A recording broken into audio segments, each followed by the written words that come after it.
Order. Silent down, please, said Chancellor Chikal.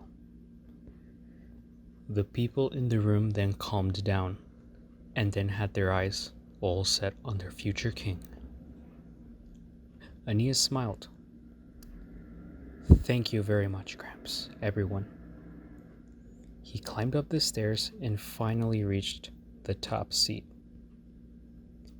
Everyone focused on Aeneas, while some looking hopeful, while others appeared nervous, worried about what was he about to say.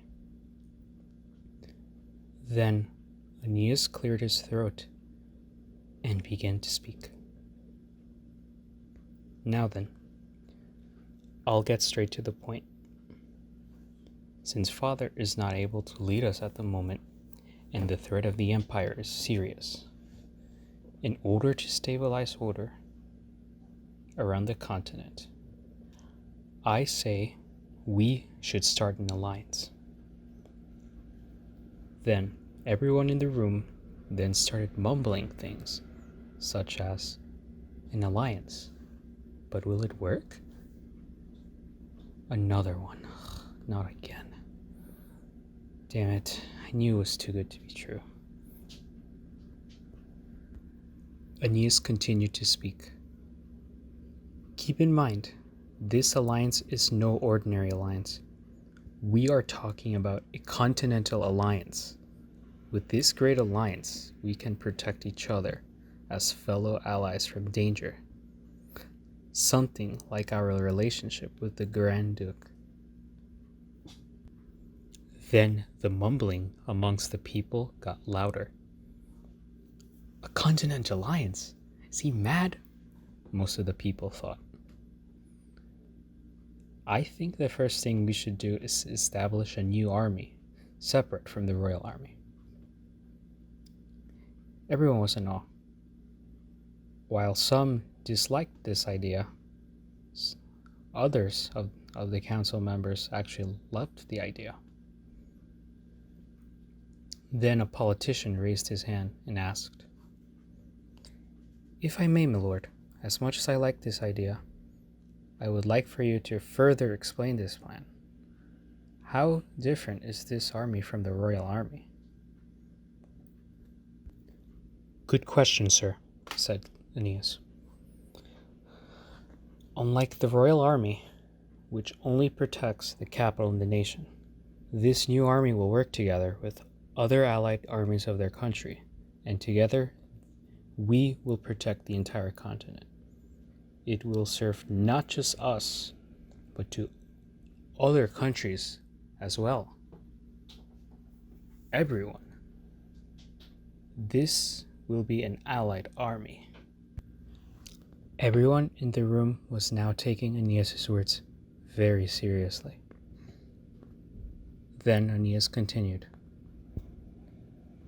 This allied army's purpose is to grant safety to the people, to grant aid to the people of other countries in cases of crisis, and to create a society where nobody has to fight each other for their differences. Should we be under attack by the enemy, we all fight as one. Yes, even together with the Empire. We will make them bow down to us, to fight together with us. Then, one council member raised their hand to ask a question. My lord. Yes, Aeneas said this as he was poking his nose. Right. Please tell us, what will you call this new allied army? Aeneas snickered as he flicked something out of his nose. I was about to get there. Very good question regardless. Aeneas increased the tone of his voice to sound more dramatic. Now, my fellow Ceylonese, rejoice. To answer the man's million-dollar question, this army that will unite all of the continent shall be called... Everyone was standing on the edge of their seat until the prince revealed the name of the alliance that would change the continent forever and would bring ease to many people and eventually dragons alike for thousands of years. The United Legion of Odgard. Then the next day, it was decided. After the council had spent nearly the entire day talking about the Fabian threat and other matters, they all came to a conclusion. Thus, on Osheria II, 2200 Michaelan century, the United Legion of Odgard was born. The headquarters was to be at the capital under the orders of Prince Regent Aeneas, and the news was spread to all nations of Odgard, including the Empire. In the great continent of Odgard, there lie 11 countries. 6 of them were founded by one of the 12 legendary crusaders who fought in the First Holy War with their famous brave relics of light, blessed by the god and goddess Nagael and Nagi during the feudal era thousands of years ago. Now, which are the 6 countries that were founded by these 6 crusaders? Southwest of the continent, there lies the Kingdom of Saldan, where our protagonist lives. The Kingdom of Saldan was founded by the crusader Ashura Solar Arcadia, known as the Goddess of War. King Anchises and Prince Aeneas are her descendants. East of Saldan lies the Holy Kingdom of Midgardius, which was founded by the crusader Maeve Emir Midgar. King Friedrich von Midgardius and her granddaughter Minerva an Midgardius are her descendants. North of Saldan lies the Izumo Union, a federation of 5 sovereign states, but with Yuuzhan as the leading state in international affairs. The federation was founded by the crusader Goemon Ishikawa Yuuzhan II. The emperor of the Union, Seki no Yuuzhan, and his son, Katsura no Yuuzhan, are direct descendants of him. To the far east side of the continent, we have the Kingdom of Augustria, which was founded by the crusader Connacht Alexander Augustus. The king and his son, Marcel Eric Augustus, are direct descendants of him. Below Augustria was the former kingdom of Genesis, now most commonly known as the trading district of Genova. The former was founded by the crusader Constans Theodore Genova. But then conflict happened, and the kingdom was no more by the time the Michaelan era had started. As of now, the trading district of Genova has no base government, for its sectors follows the laws of the country that governs over it. There are currently just 2 sectors, Troy, which is protected by Augustria, and West Thracia, protected by the Kingdom of Thrace.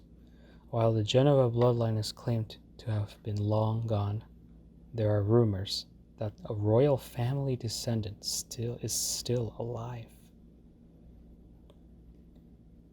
And lastly, next to the Genova district is the Kingdom of Drust, who was founded by the crusader Isaac Riodorg Demetrius. The current king of Drust, Charles Leonardo Demetrius, and his young son Charlemagne Dios Demetrius are his descendants. The following countries that were never founded by crusaders but by other means are known as Liber nations. Southwest of Saldan lies the Grand Duchy of Daphno, a small island nation that was once part of the Saldan. It was founded by Dylan Julius Daphno, a knight that was very close to King Michaelis and fought together. It was a gift to his friend after long years of battle.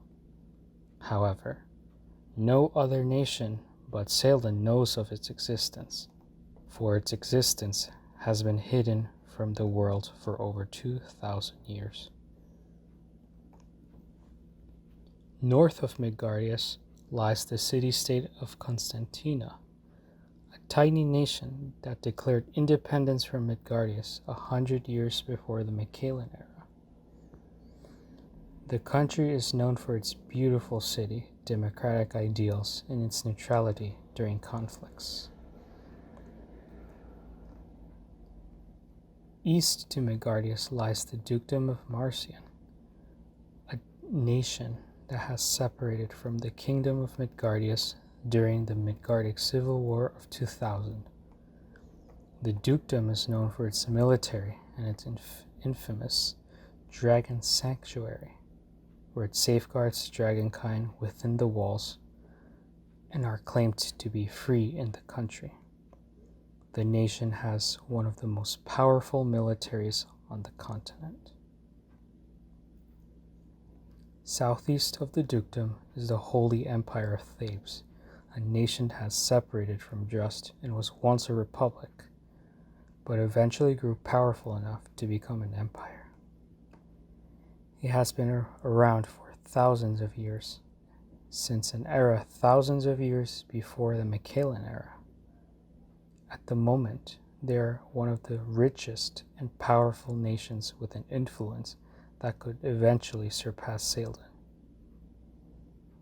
And lastly, north of Just is the Kingdom of Thrace, a nation that has declared independence from Just during the Schism of 2000.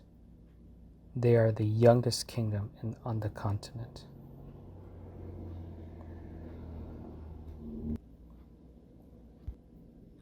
All of these countries have such rich histories, with many texts of conflict, war, alliances, and more. All of these countries have their importance, but you may be thinking, what happened to the other 6 crusaders? Where are their countries? Where are their descendants? Well, they aren't actually in Odgard.